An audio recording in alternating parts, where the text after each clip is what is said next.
E aí, pessoal, como é que vocês estão? Bom, espero e torço que todos estejam bem.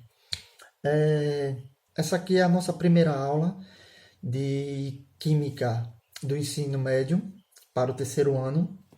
Isso mesmo, você não ouviu errado. Aula de Química para o terceiro ano. Bom, de início, eu gostaria de dar as boas-vindas, né, ao canal. Né? Sejam todos bem-vindos. Nosso contato será por aqui, né, pelo WhatsApp, Instagram, por enquanto, né, enquanto as aulas não retornam. E de início eu gostaria que vocês pegassem um caderno para fazer anotações ou folhas de anotações e também pegassem o livro de vocês, né? Os meus alunos das aulas presenciais, né, utilizam esse livro aqui, que é o livro de Química do terceiro ano da Marta Reis. Então, você que não tem o livro e quiser ele em PDF, entre em contato comigo que eu estarei enviando para você o link para você baixar esse livro aqui em PDF, ok? Bom, dando início à nossa aula, né, vamos aqui para a apostila que vocês já baixaram aí, já está em forma de imagem para facilitar a vida, né? A apostila em forma de imagem dá para ser aberta em qualquer celular que tem câmera. Então, já facilitei isso aí também para vocês.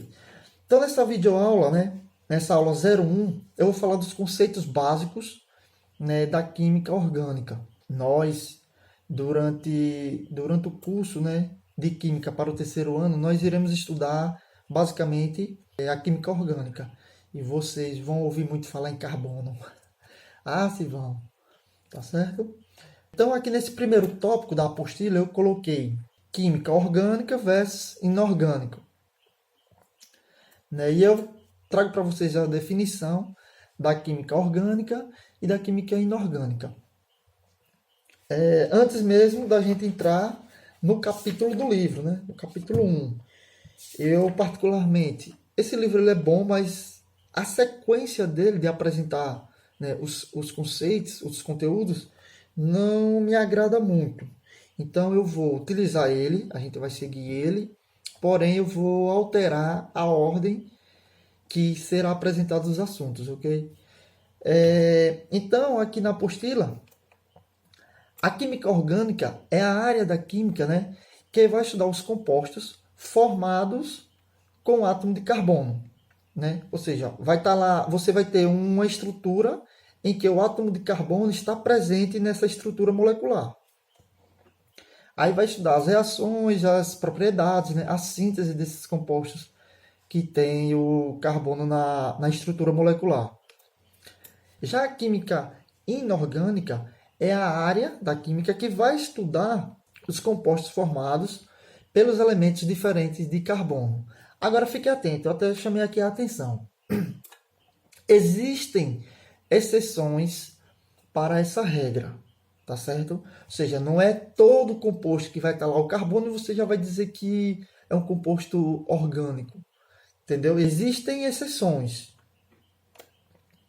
Por exemplo, alguns compostos eles têm na estrutura dele o carbono, mas eles não são considerados propriamente dito orgânicos, né? Eles têm um comportamento mais parecido, né, com os compostos inorgânicos. Esses compostos aí, eles são chamados de compostos de transição. E são eles, eu coloquei aqui alguns exemplos. Gás carbônico, monóxido de carbono, cianeto de hidrogênio e o isocianeto de hidrogênio. Okay? São esses compostos aqui que tem na estrutura molecular o carbono, mas ele não é considerado um composto orgânico, beleza? E aí agora eu trago para vocês aqui um novo tópico, que é a síntese da ureia. Bom, até aqui nós aprendemos o que? A diferença entre a química orgânica e a química inorgânica. Existem vários ramos da química, certo? A química se divide em várias áreas. química analítica, físico-química, bioquímica, certo? Química orgânica, química inorgânica. Nesse curso, nós iremos estudar a química orgânica, ok? Então, fique ligado nessas exceções aqui. E vamos falar aqui da síntese da ureia. Por que esse tópico é importante? Aí, antes de entrar mesmo nesse tópico, nós já podemos abrir aí o livro, no capítulo 1, que vai falar conceitos básicos e nomenclaturas. Eu já não gosto desse início aí, de falar em nomenclatura logo nesse início, no primeiro capítulo, porque para falar de nomenclatura, de compostos, são necessários outros conhecimentos, né? Então, nós vamos alterar isso aqui, essa ordem. Olha, um outro tópico, né, que eu coloquei na apostila de vocês é isso aqui, a síntese da ureia. Ah, Welles, por que esse tópico é importante? Calma, eu vou chegar lá. Desde muito tempo, né, a ureia ela já era considerada como composto orgânico, tá certo? Mas a química orgânica, a definição de química orgânica que nós conhecemos hoje, ela teve início, né? Ela se deu a partir da síntese da ureia, né? O que é síntese? A síntese é a produção da ureia em um laboratório. Então veja, a ureia, antes de 1825, ela já era considerada um composto orgânico. Mas a definição do que era composto orgânico e o que não era composto orgânico era de acordo com a teoria da força vital, teoria do vitalismo. O que é que essa teoria dizia? Ela dizia o seguinte, olha, um composto orgânico ele só pode ser produzido, né, por uma força maior, por uma força vital, ou seja, por um ser vivo. Caso contrário, em laboratório, por exemplo, não poderia se obter a ureia. Era isso que a teoria do vitalismo afirmava. Isso até 1825. Sim, Welles, daí. Calma, eu vou chegar lá. Aí, acompanhe comigo, viu? O que acontece? Então, vamos lá para a apostila. Olha, de acordo com essa teoria, os compostos orgânicos só poderiam ser produzidos através de seres vivos, né? Que foi isso que eu falei para vocês. Porém, o alemão Uhler, é esse mesmo, é esse nome aí, que vocês estão vendo aí na tela, conseguiu produzir a ureia em seu laboratório, sem a necessidade, né, sem utilizar um ser vivo, apenas utilizando substâncias inorgânicas. Então veja, antes de 1825, né, era considerado um composto orgânico aquele composto que só era produzido por um ser vivo. Ah, olha, se como era que era produzido por esse ser vivo? Era através da urina, ou seja, a urina do ser humano tem ureia, a urina de um cachorro, a urina de um gato, tá? Então, a ureia já era considerada um composto orgânico, né? Mas ela não era produzida em laboratório. Então, o Uhler, ele fez o quê? Ele misturou, né, alguns reagentes, alguns elementos que eram, na época, considerados inorgânicos, e ele conseguiu obter a ureia, que era orgânica. Então, adivinha só o que foi que aconteceu com a teoria do vitalismo? Dá um chute aí. Isso mesmo. Ela passou a não existir. Ela deixou de ser válida, certo? Ela foi declinando até que ela não funcionava mais para explicar. Então, a partir desse evento, a química orgânica ficou definida como essa que nós conhecemos hoje, que é a química que estuda os compostos, né, que possui na sua estrutura o átomo de carbono. Ok? Claro, tem as exceções, né, que eu já falei para vocês, mas não vamos focar nas exceções, vamos focar na regra. Então veja, pessoal, no capítulo 1 de vocês, do livro de vocês aí, né, logo o primeiro tópico aí do livro vai falar dessa síntese da ureia. E ele vai mostrar, né, como foi que o Euler produziu, né, o passo a passo, né, de como foi que ele obteve a ureia. Bom, vamos lá para a tela. Olha, aí na tela eu vou mostrar como foi o passo a passo que ele fez, né? As reações seguidas para obter a ureia, né? Em laboratório. Então veja, o objetivo dele, né? Era na verdade preparar o cianato de amônio, que é esse aqui. Mas para isso ele iria utilizar esses dois compostos aqui, que é o cianeto de prata, que tem essa fórmula química aqui, e também o cloreto de amônio, que tem essa outra fórmula química aqui. Então veja, o objetivo dele era, através desses elementos, ele obter o cianato de amônio. Então o primeiro passo, vocês podem ir acompanhando aí no livro, o que foi que ele fez? Ele aqueceu, certo? Ele aqueceu esse composto aqui com oxigênio. Como assim? Ele simplesmente deixou, ele aqueceu, né, essa substância em um ambiente aberto, né? Como no ar tem oxigênio, então veja o que foi que aconteceu. Esses dois elementos aqui, eles reagiram com o aquecimento. Você vai ver aí no livro tem um deltazinho, tipo um triângulozinho aqui, que é o símbolo para aquecimento em química. Então o que foi que ele fez? Ele aqueceu isso aqui juntamente com o oxigênio. E aí, o que foi que ele obteve?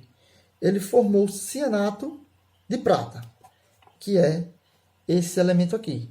Okay? Veja que ele tem uma diferença desse aqui. Esse aqui ele não tem um oxigênio. Já esse produto aqui, quando esses dois aqui reagiram, o oxigênio entrou na estrutura, né? Formando o cianato de prata. Aí o próximo passo foi o seguinte. Ele preparou esse cianato de prata aqui, que ele já tinha obtido antes, né, em uma solução.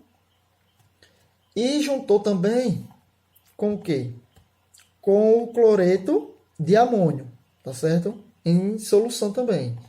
Ou seja, ele pegou esse cianato de prata em estado aquoso e juntou com o cloreto de amônio em estado aquoso também. Então ele formou uma solução, né? E aí, como resultado, depois da reação química, ele obteve um precipitado e uma solução. Esse precipitado aqui é o cloreto de prata, tá certo? E esse aqui é a solução de cianato de amônio, que era, né, o que ele queria obter. Isso aqui. Só que veja, esse cianato de amônio aqui ele está em forma aquosa, né? Está em forma de solução. Aí o que foi que ele fez? Transformou essa solução aqui em sólido. Pronto, aqui ele conseguiu obter o cianato. E aí o que foi que ele observou? Esse cianato aqui já na forma sólida, o que foi que ele observou? Que quando ele aqueceu, certo? Aqui tem uma reação de aquecimento. Quando ele aqueceu o cianato, ele obteve esse composto aqui. E logo ele reconheceu que esse composto era a ureia. Olha só que incrível. Ele partiu, né, de sais inorgânicos e obteve a ureia. Que naquela época a ureia só poderia ser obtida através de um ser vivo. Então veja, que descoberta fantástica ele acabou de ter aí. Ele partiu de sais inorgânicos e obteve a ureia, que era um composto orgânico. A partir desse evento aqui, né, a definição de química orgânica passou a ser outra, que é a que conhecemos hoje. Agora, eu vou pedir para que você observe esses dois compostos, o cianato de amônio e a ureia. Vamos olhar a composição química deles. Olha, vocês podem observar que eles têm a mesma quantidade de átomos e são os mesmos átomos, né? Porém, eles vão apresentar a estrutura molecular diferente, propriedades diferentes, propriedades químicas, propriedades físicas diferentes, mesmo tendo a mesma quantidade de elementos e os mesmos elementos. Você pode olhar aqui, ó. Aqui tem aqui na verdade tem 2 nitrogênios. Aqui tem quantos? 2, né? Porque esse 2 daqui de fora é um múltiplo desse nitrogênio daqui. Aqui ele tem um carbono. Aqui também só tem um carbono. Aqui tem um oxigênio. Aqui também tem um oxigênio. E por aí vai. Então, veja, eles são... Quimicamente, a composição é idêntica, mas a estrutura molecular e as propriedades que eles apresentam são totalmente diferentes. Com isso, surge um novo fenômeno, né? Ele acabou descobrindo, né, e naquela época a comunidade científica acabou focando mais nesse fenômeno, acabou descobrindo esse efeito que é chamado de isomeria. Então, o que é isomeria? A isomeria ela é definida como sendo o fenômeno em que dois ou mais compostos possuem a mesma fórmula molecular e estrutura, né, a fórmula estrutural diferente. Então veja, vamos olhar aqui a parte de cima da apostila.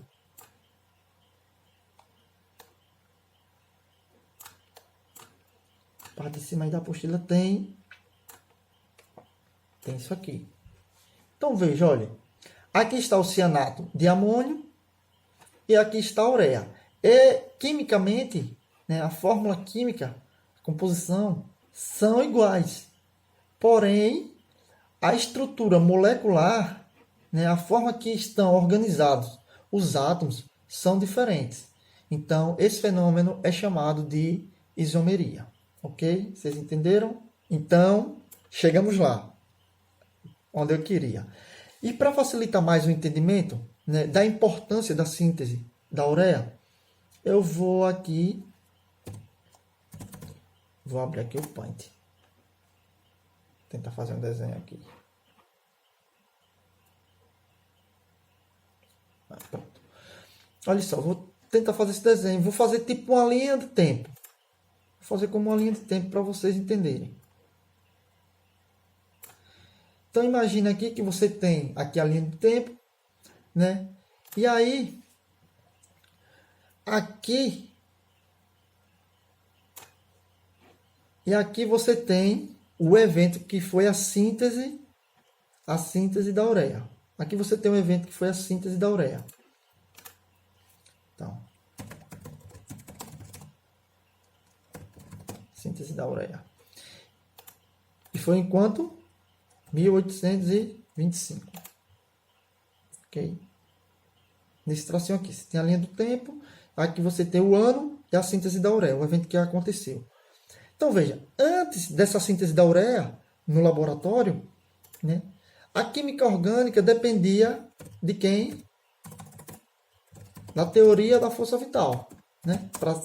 A definição de química orgânica era definida através da teoria da força vital. Porém, o que foi que aconteceu?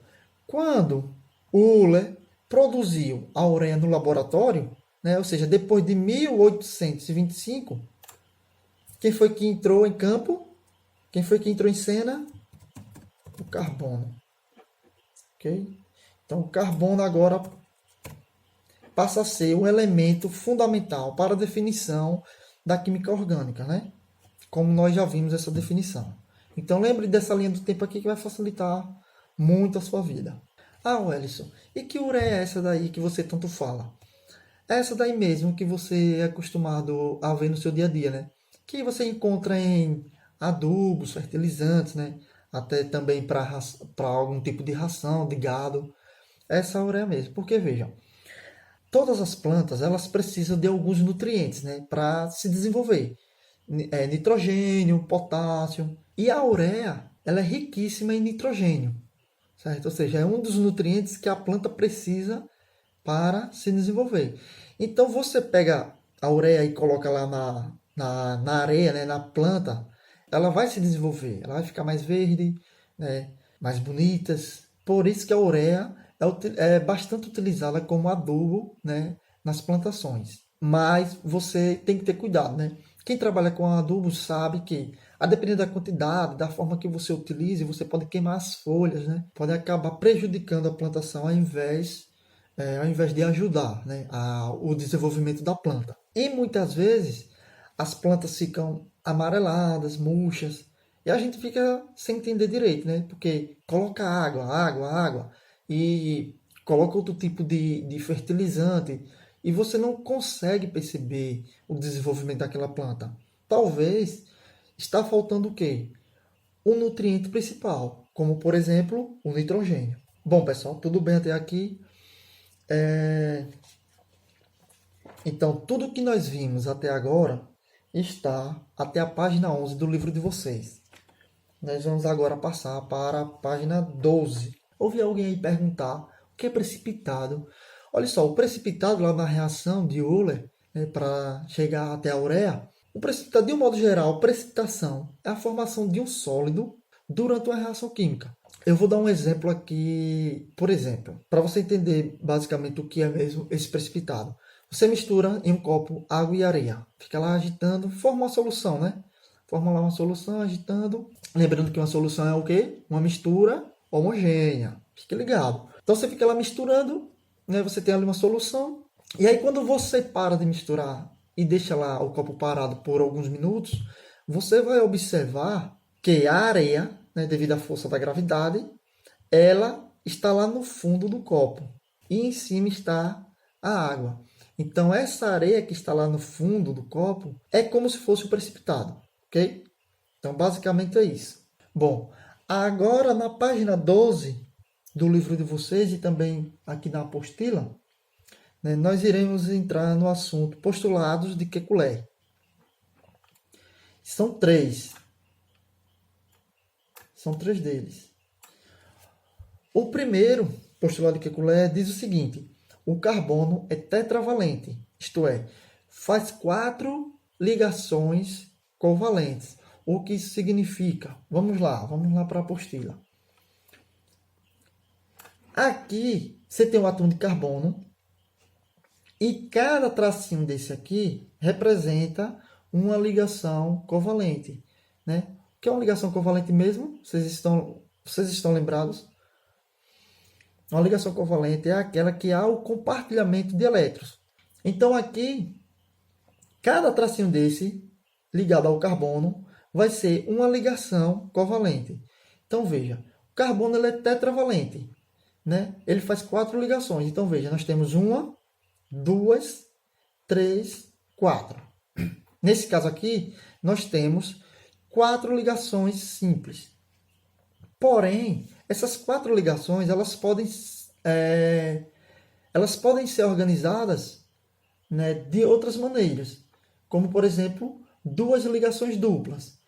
Como essa ligação dupla? Uma ligação dupla vai ser representada por 2 tracinhos desses. Então veja, aqui nós temos uma ligação dupla, temos 2 tracinhos, e aqui nós temos também outra ligação dupla, que temos 2 tracinhos.